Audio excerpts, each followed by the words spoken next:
Welcome Isharon and Namarti alike to the titanic depths of the mortal realms, because today we are talking about explicitly what is new for the Idoneth Deepkin in 4th edition.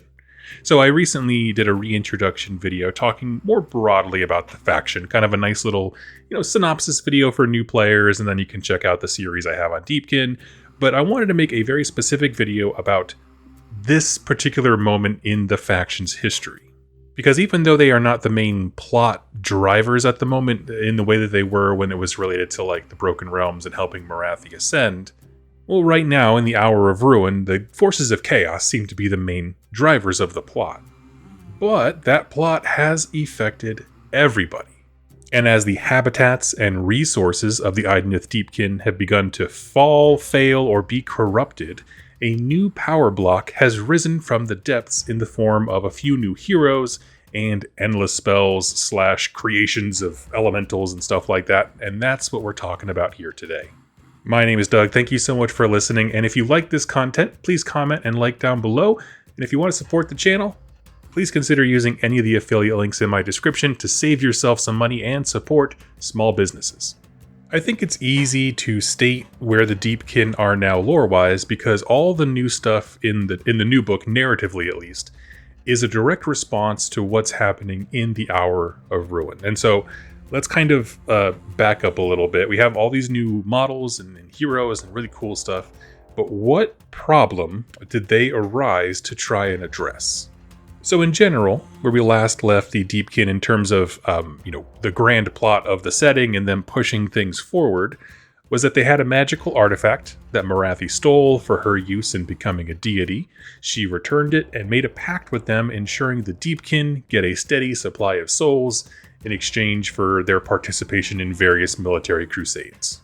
We didn't get a lot of them plot-wise from the era of the Beast, the last kind of arc or edition, other than to say that with the proliferation of life magic, the underwater depths also had a surge, and so, there was just a huge bounty of the ocean going on.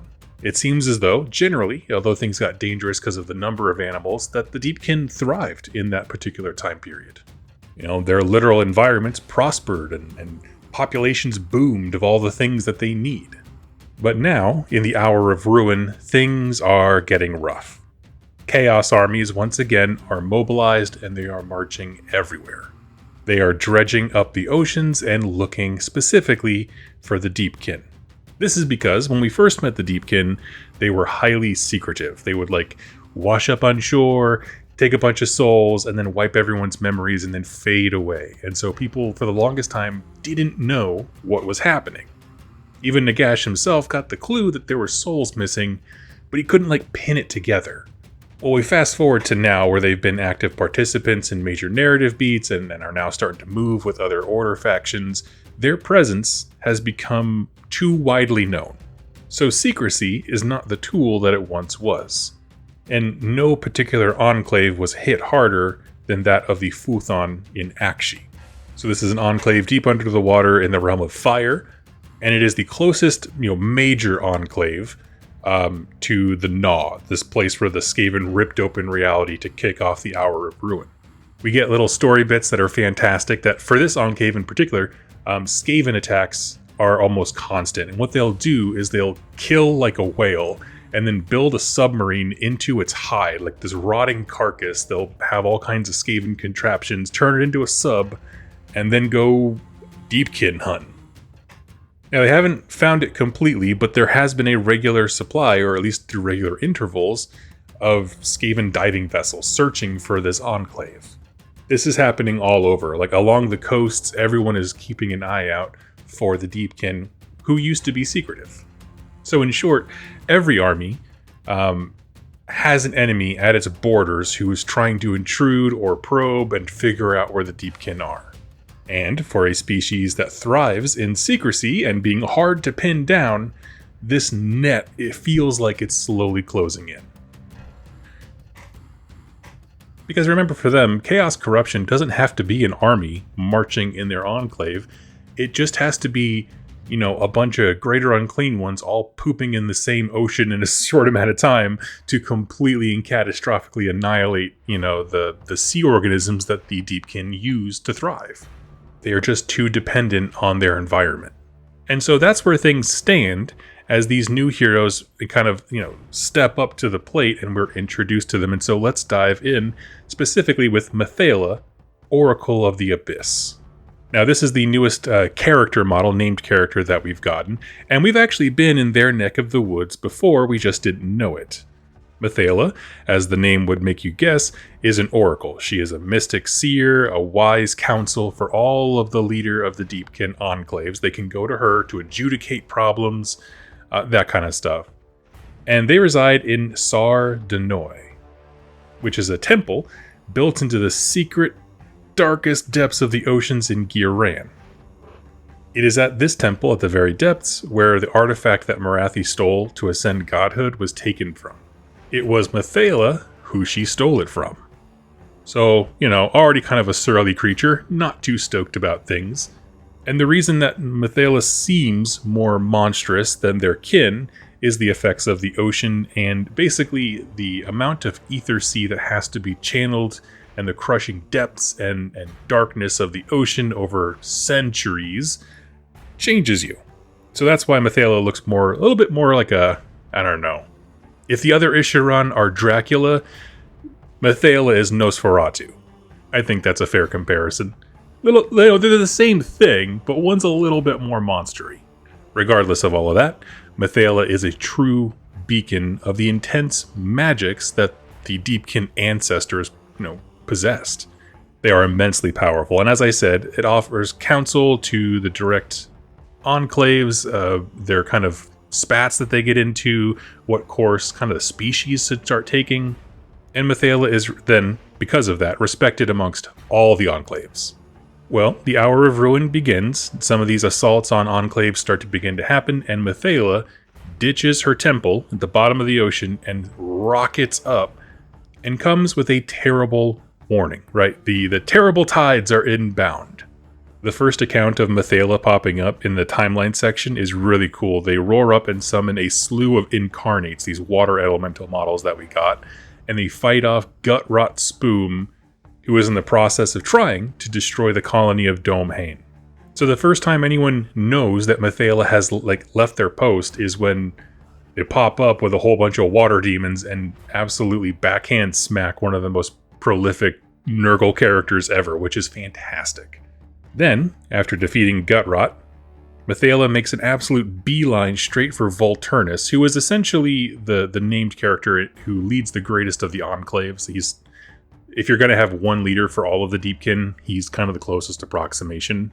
And Maila goes to him and basically gives this dire warning. Terrible things are coming. It's going to get rough. Everyone needs to immediately go out and get every single soul that you can conceivably steal. I don't care if it's from people or orcs or squirrels. I don't care. Jam them inside of the Corellium, which is that coral underwater that they use to store souls and stuff like that, and batten down the hatches. Now, if we're talking in terms of putting this into chronology, this is immediately before the Hour of Ruin blows up everything. And this warning from Maila is what allowed the Deepkin to weather that storm so well. They were not out on raids when everything blew up. They were back in their bases, sealed away, and doing okay with the souls that they had been able to acquire since they got the warning. So if we're talking about how these characters relate to the current story arc, Maila arrived, smacked Gut-Rot Spoom away, and then essentially preserved the Deepkin by having them prepare for what was about to come, because for some reason Maila was able to see it. Now, it's important to note that just like the elven enclaves of the old world, or high elf civilizations, all of these elves, they all quarrel with one another. Nobody's really on the same page. They all have outrageous egos. And not everyone is so enamored with this seer. Not every enclave went to Maila to, adjudicate problems. And their argument is actually pretty valid, which is to say, if this person is such a great seer and mystic and whatever, how come Morathi was able to steal the Icarian Lantern, that artifact that she used to get godhood? Well, if she can see everything and she saw this coming, how come she couldn't see enough to preserve, essentially our independence so that we could have remained secretive? And the counterpoint is just as fair, which is no one is claiming that Maila has omnipotence. We're just saying they saw this coming and they were right about that, so maybe we could all listen. And so that's where the character of Maila sits now, right? Has already demonstrated an immense amount of foresight by predicting the Hour of Ruin unveiling, right? And because of that, the Deepkin weathered that initial blast very well, but now Maila and the Deepkin are trying to basically keep themselves hidden and use all these new tools that Maila brought to the surface to protect the species. Now, there are two unnamed heroes I want to mention really quickly. There is not a lot of information about them, but they are the Icon of the Storm and the Icon of the Sea. Because along with Maila, this pair of non-unique heroes came up, and essentially, the way that I can really summarize these guys is that an Achelian will dedicate themselves to a life of combat, going where they are needed instead of serving a single enclave. When you think Icon, in this case the Ikon, essentially I want you to think about a Knight Questor, right? They work with armies, but they kind of have their own goals and reasons for doing that, and they are someone who will just kind of eventually move along. But they come, they lend their skills, they're all in, and then they'll leave. And that's what they have in common. From there, the Icon of the Sea and Storm deviate quite a bit. The Icon of the Sea is a disciplined warrior. They are often found meditating among the Corellium, communing with the stored souls of Deepkin from the past, gaining their wisdom and insight, and in some way they can also manipulate the Ether Sea, in a very localized sense. Not enough to project and become, say, an Isharon caster, but it is enough to disorient their enemies, which makes them brilliant fighters when it comes to just going after and hero hunting. Now, the flip to that character, if the Icon of the Sea is your disciplined, samurai who travels around and just serves the area wherever he's in, the Icon of the Storm is the murder hobo with no actual place that they live, right? They just kind of meander and pick fights. Twin Swords just wants to be set loose on the enemy and left alone. There is no meditation, there is no discipline. I'm in this town because there's an enemy nearby and I would like you to point them in my direction, basically. And their gimmick, so to speak, is that they operate independently, just like the Icon of the Sea, but for them, it's about penetrating the enemy lines. So if your whole Deepkin army is on the right side, Icon of the Storm is going to go to the left, and they're just going to weave in between the battle lines, almost like they're doing acrobatics, almost like you'd expect a Daughter of Cain to do, and just hunting, slicing, and dicing every single thing that they come into contact with. And that's really all there is in terms of lore for the icons. They really did seem kind of like minor hero additions, which is cool. I always love minor heroes. But the next entry here, the Incarnate of the Deep, I think more so than any other endless spells, and I think certainly more than the Incarnate of Gur, this creature has a lot to do with the overarching lore of the faction, right? The Incarnate of Gur was just kind of a new kind of endless spell that existed and everyone can take it. The Incarnate of the Deep is essentially a summonable water elemental, but it is so much more than that. Whereas the Eidolon of Mithlon is the big wave creature that the Deepkin have, that is a summoned gestalt of psychic power that dissipates and recoalesces every time they need it. Well, that's different. This incarnate requires a sacrifice. Only the most powerful Isharon can hope to summon one, and it is a mortal danger to do so. As anyone who is too weak, if they try to do it, they'll essentially burn their own soul out. So it's an interplay right there between the core faction problems with souls and the things that they want to use to defend themselves, so that they can keep living and get more souls. But instead of an endless spell, where you essentially create a construct of magic that doesn't just dissipate, the Incarnate are much more conceptual aspects of nature given form. The Incarnate of Gur embodied the Realmstone of Gur. It was wild and manic, and there was a lot of frenzying and predators and prey. All these themes kind of went in there. The Incarnate of the Deep is a manifestation of nature's wrath, specifically the wild magics that exist within the realm's oceans. As the realms are hemorrhaging from the opening of the Gnaw and the corruption of the lands and the waters from all these chaos armies, the inertia of that recoil is given form in the Incarnate of the Deep. And while it is dangerous to summon them, this is the hour of greatest need for the Deepkin. And so Volturnus, after Maila made a beeline to him, held a big conference for the Iron Rack, and he asked for, mage delegates to be sent from every enclave or outpost or anything. Basically, desperately trying to get the entire species on the same page. He brings them all together, and they have a conference that nobody really knows what was said, but afterwards, everyone left with purpose and zeal, and they were all given orders to summon as many of these Incarnates as possible. Like, without obviously killing yourselves. And while there's not a lot of detail in that story, and it is quite brief, I understand, it does seem like the point of this conference was, how are we going to coordinate the seas finally fighting back, right? Like, we've had this a few different places between Giraran, when Alariel raised up all the Sylvaneth together, the way that the Lumineth Realm Lords will sometimes awaken aspects of nature to wrath. This is kind of the same thing, but specifically, of course, with the oceans. It's like all the oceans in the mortal realms came together, came to life, and were like, y'all chaos armies are dirty as hell, and we're not going to take it anymore. It's that. And so I want to end this video like I end all of them by simply asking the question, why is this cool? Right? As I have just mentioned, I am a sucker for this idea of nature fighting back. Not people on behalf of nature, but when the forces of nature are personified in some way as if they are the ones who want to fight back. It's not an endless spell where you project the magic at somebody and it has a form. You are basically giving form to the will of nature, which is a cool idea. I love that. Like I said, it's not new. There are other factions who do it. But in my opinion, this model beats anything. It's cooler than flying foxes. It's cooler than, I don't know, what else they got? Mountain oxen or tree people. I love it. And what I like specifically is that Maila, not so much the icons, but Maila and the Incarnate, they feel like they exist for a reason, which I love whenever they add new models to an army. Like, tell me why this person exists. It doesn't have to be tied to a big, momentous thing. But there wasn't really much of an impetus for the icons to suddenly appear. Contrasted with the fact that Maila and the Incarnates exist in this book to address a very real existential threat to the faction. The faction is safe and is not actively dying right now because they got a heads up. But that heads up only gave them a good footing to start the Long War.